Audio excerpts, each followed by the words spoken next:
The South Carolina Hall of Fame was founded in Myrtle Beach in 1973 to recognize and honor contemporary and past citizens who have made outstanding contributions to South Carolina's heritage, history, and progress. Well, I grew up a farm boy in Sardis, South Carolina. And Sardis doesn't even have a crossroads. It's just a fork in the road, so very small place. But I was fortunate, I think, to be a farm boy. My father got killed in an airplane when I was 11 years old, so my mother had to raise me and my two younger brothers. And I played all sports, played football, basketball, and baseball, and loved sports.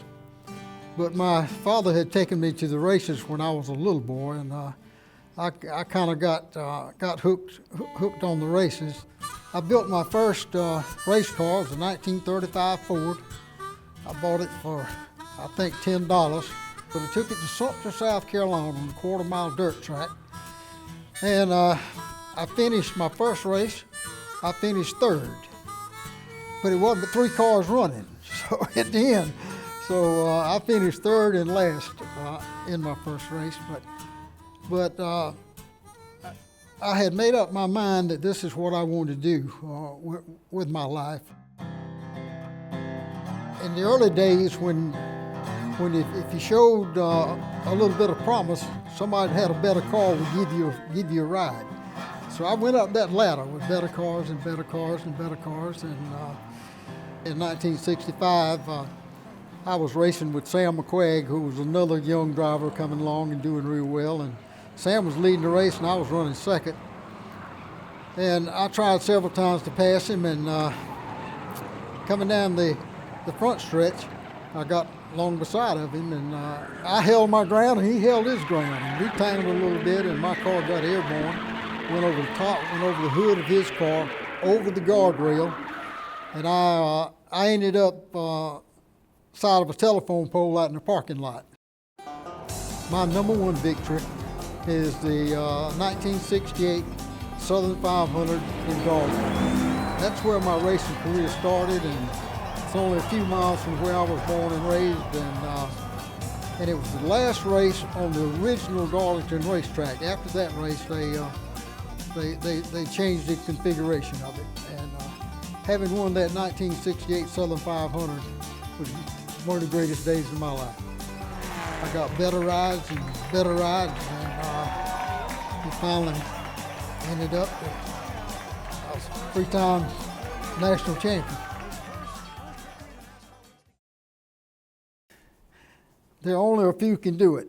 There are only a few people can race at 200 miles an hour and do it for 4 hours with 115, 20 degree temperature inside the car, and it's a game of concentration. It's as much mental strain as it is a physical strain, and it's a tremendous physical strain.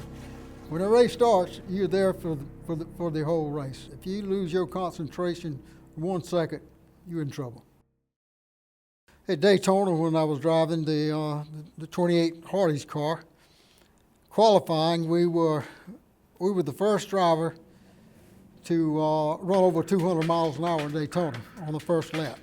In the second lap, looked like it was going to be about 203 miles an hour, and I went into the third turn, and the car just floated like a leaf, and even flipped backwards. Didn't flip the other way, flipped back this way, and we had a show car, so we went and picked up the show car and brought it back to the racetrack and got it ready to qualify and got it ready to race, and won the Daytona 500. I wouldn't take anything for having to been part of NASCAR in the early days. You know, I ran against Fireball Roberts and Curtis Turner and Junior Johnson and Lee Petty, and then I ran with the second group too. I think the greatest group in racing, the Pearsons and the Allisons and Richard Petty. So I wouldn't take anything for having to been an early part in making NASCAR the success it is today.